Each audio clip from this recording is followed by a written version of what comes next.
Welcome dear student, welcome to this video. Now आज जो है वो हम पेपर के बारे में एक्सप्लेनेशन जो है वो करने वाले हैं इस वीडियो में।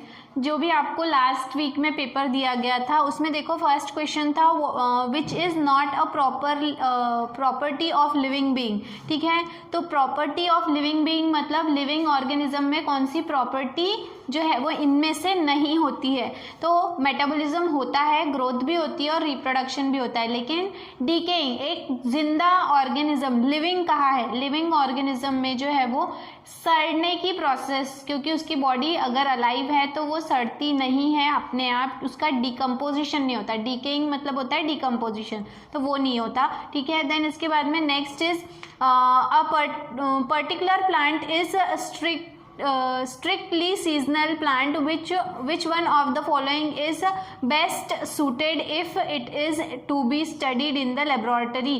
अगर एक ऐसा प्लांट है जिसे आपको लैब में पढ़ना मतलब उसके बारे में स्टडी करना है और वो एक सीजनल प्लांट है, ठीक है, तो सीजनल प्लांट है मतलब अगर आपको स्टडी करना है उसको तो वही सीजन में वो ग्रो होगा और लैब में आप उसकी स्टडी नहीं कर पाओगे। ऐसे समय में जो है वो आपको हेल्प करेगा उसका हर्बेरियम, जिसके थ्रू जो है वो ड्राइड फॉर्म में आपको वो अवेलेबल रहेगा और आप उसकी आसानी से स्टडी कर सकते हो। ठीक है, a group of student found 2 cockroaches in the classroom. They had a debate whether they are alive और dead, which life property will help them to do so.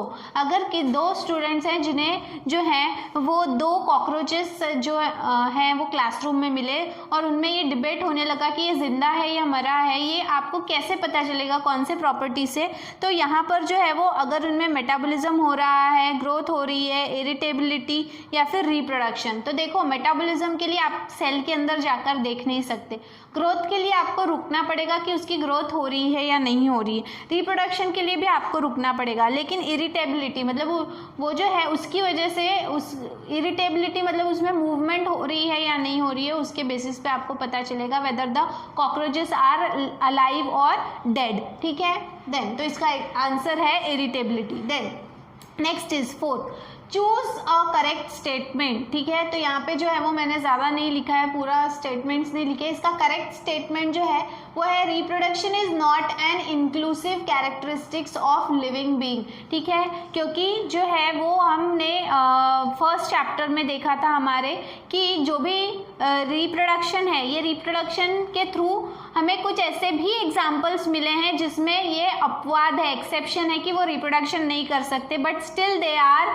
Living beings. ठीक है, तो रिप्रोडक्शन जो है वो एक डिफाइनिंग प्रॉपर्टी नहीं है, सिर्फ रिप्रोडक्शन के माध्यम से आप लिविंग और नॉन लिविंग में क्लासीफाई नहीं कर सकते। ठीक है, then who initiated the art of herbarium. Herbarium का जो आर्ट है ये सबसे पहले किन्होंने इनिशिएट किया था, मतलब हु वॉज द पर्सन जिन्होंने ये प्रोसेस शुरू की थी, और उनका नाम है लूका गिनी। ठीक है, लूका गिनी नाम के जो साइंटिस्ट हैं उन्होंने सबसे पहले ये जो है वो शुरुआत की थी। Then what are reference hubs of biodiversity studies at educational institutes.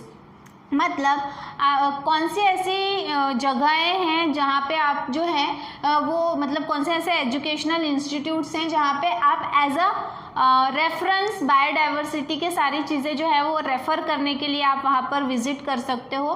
तो उसका आंसर है बायोलॉजिकल म्यूजियम्स, जहाँ पे बायोलॉजिकल स्पेसिमेंट्स रखे हुए होते हैं, तो आप उन्हें जो है वो आसानी से वहाँ पर जाकर देख सकते हो, स्टडी कर सकते हो, मालूमात जो है उससे हासिल कर सकते हो। देन इसके बाद में नेक्स्ट था डिफाइन। एक्चुअली ये क्वेश्चन थोड़ा सा जो है वो गलत हो गया था, यहाँ पे डिफाइन नहीं था, ये तो जो है वो आपको एक्सप्लेन करना था टर्म्स को।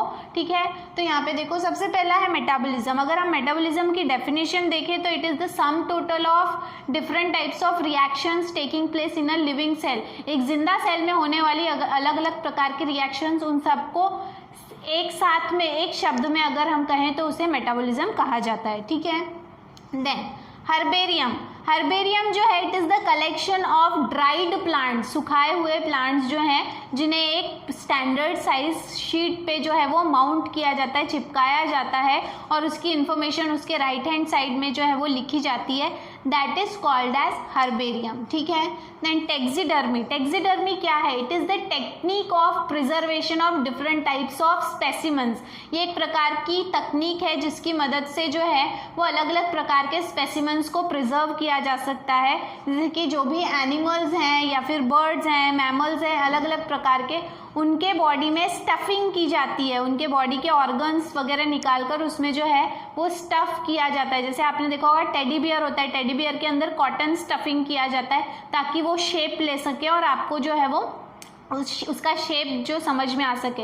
ऐसे ही जो ऑर्गेनिजम्स हैं जिन्हें म्यूजियम में जो है या बायोलॉजिकल म्यूजियम में स्टोर किया जाता है तो उन्हें स्टफिंग की जाती है and that is called as taxidermy. ठीक है, देन लास्ट में है बायोडाइवर्सिटी पार्क। ये ऐसे पार्क्स होते हैं जहाँ पे नेचुरल हेरिटेज मतलब प्लांट्स और एनिमल्स को प्रिजर्व किया जाता है, कंजर्व किया जाता है। इंस्टेड ऑफ सेइंग प्रिजर्वेशन हम उसे कंजर्व करते हैं। कंजर्व करते हैं मतलब उनकी देखभाल करके उनकी संख्या बढ़ाते हैं और उनको जो है वो संरक्षण जो है वो प्रोवाइड करते हैं। ठीक है, प्रिवेंशन जो है उनका हम ध्यान में रखते हुए इन्हें जो है वो कंट्रोल्ड फॉर्म में जो है वो प्रॉपरली इनकी देखभाल करते हैं, तो वो होते हैं biological parks. Biological parks are meant for the conservation of both plant and animal. ठीक है, सो इन दिस वे आपका ये जो है पेपर आज यहाँ पे हमने एक्सप्लेन किया है।